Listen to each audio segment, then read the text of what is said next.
This was the cheapest prime rib I could find.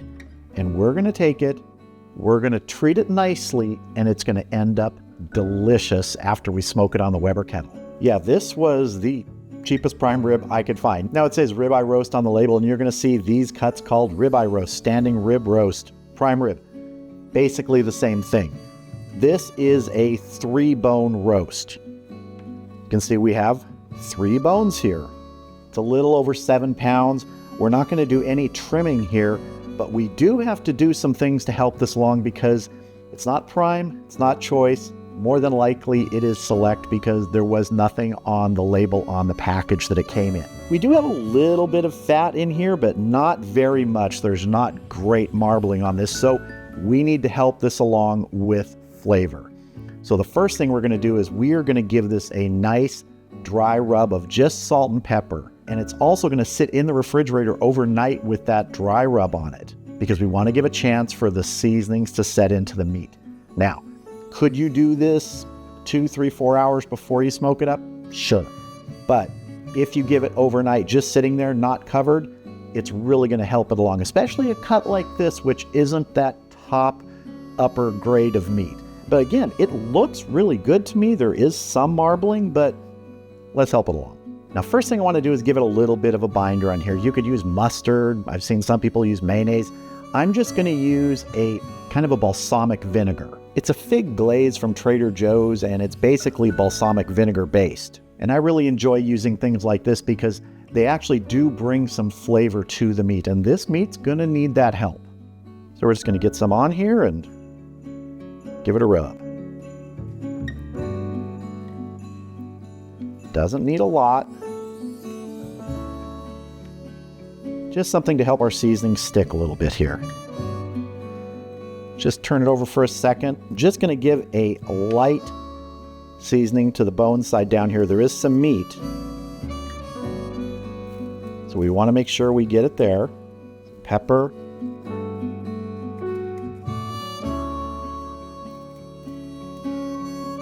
Be generous with the salt. It's a big hunk of meat, it can take it. I'm using kosher salt here.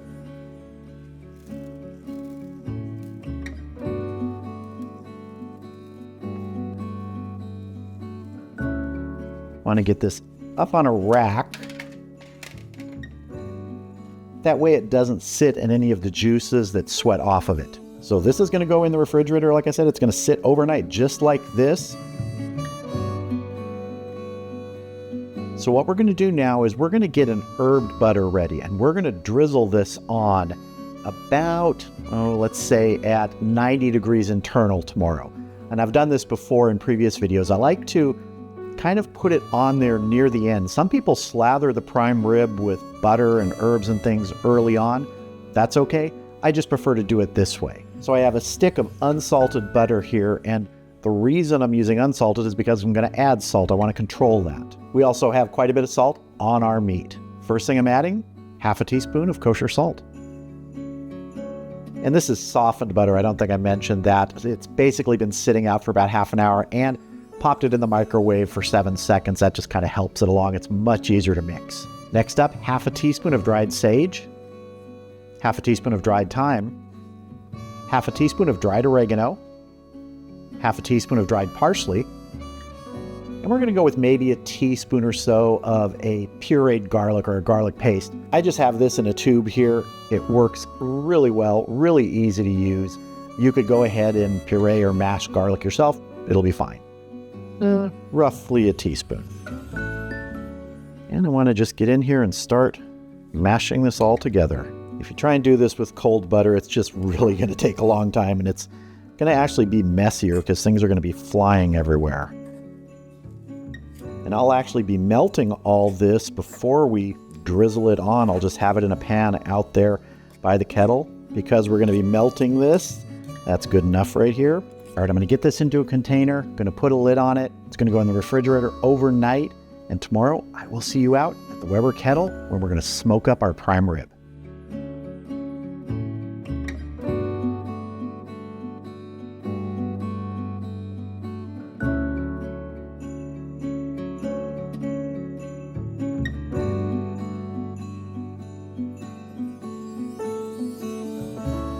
All right, our prime rib has been soaking in that seasoning overnight. My kettle is up to temp. The target today is 250 degrees.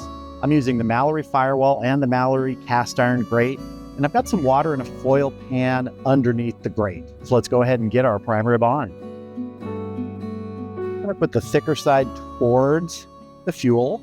I'm gonna go ahead and get my temperature probe in, and I'm sort of marking dead center here. So when I push this in, I get as close to that as possible.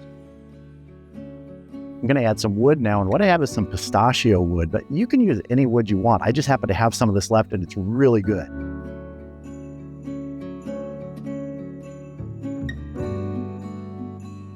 going to go ahead and get my lid on, get smoking, and we're going to come back maybe in an hour and check it and see how it's doing.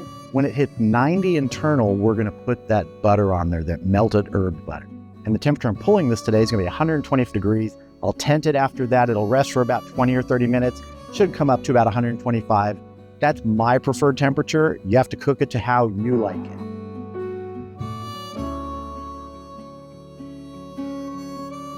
See you back here in about an hour. All right, we've been going for 1 hour. Temp's been holding really steady right around that 250. I don't worry too much if it creeps up or down a little bit. I'm just aiming for that 250. Our internal temp is right around 51 degrees. Let's go ahead and check and see if maybe we need to spritz. That is looking and smelling really good. Wow. I'm seeing good moisture on there. I don't think there's any need to spritz right now, so let's get the lid back on, keep smoking, and we'll come back when we hit 90 degrees internal to get that butter on.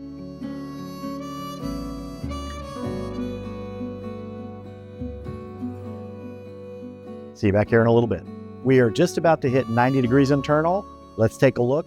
Go ahead and get our herbed butter on. Oh, that is looking good. If you see right here, this is that sort of outer fat layer that sort of peels back. Totally normal, don't worry about that. Some people like to take all the fat off the top of this. I like to leave it there.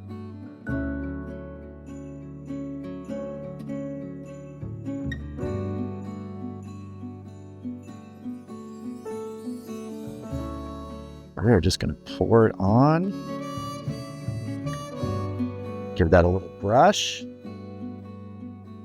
We're going to get our lid back on and let our prime rib go to 120 internal.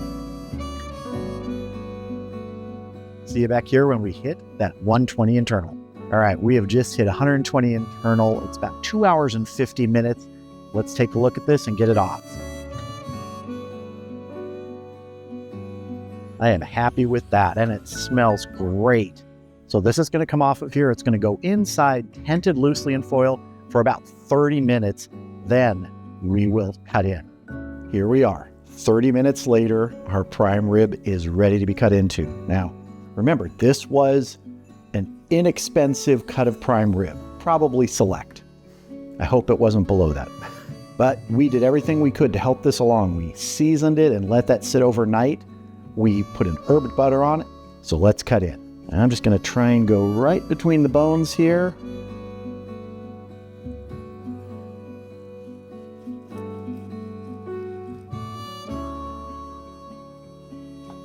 And remember, you cook it to the doneness you like. This is the doneness I like. Let's see. Yeah, that is what I wanted.